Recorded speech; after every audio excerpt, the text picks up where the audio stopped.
ทีหนึ่งเนาะดีใจที่ได้เป็นส่วนเผ่าโมนำแสดงโดยมู่กรหญิงสายจากบาททั้งภาคเลยเนาะเขาเลย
อยู่รอยกไปให้มอง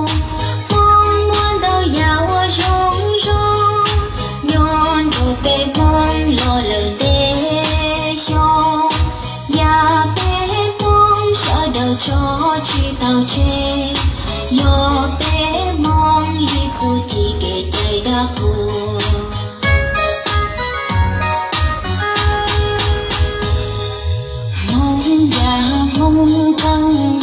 自己梦，大门被戳到可是谁？扫墓梦抓到胸高又被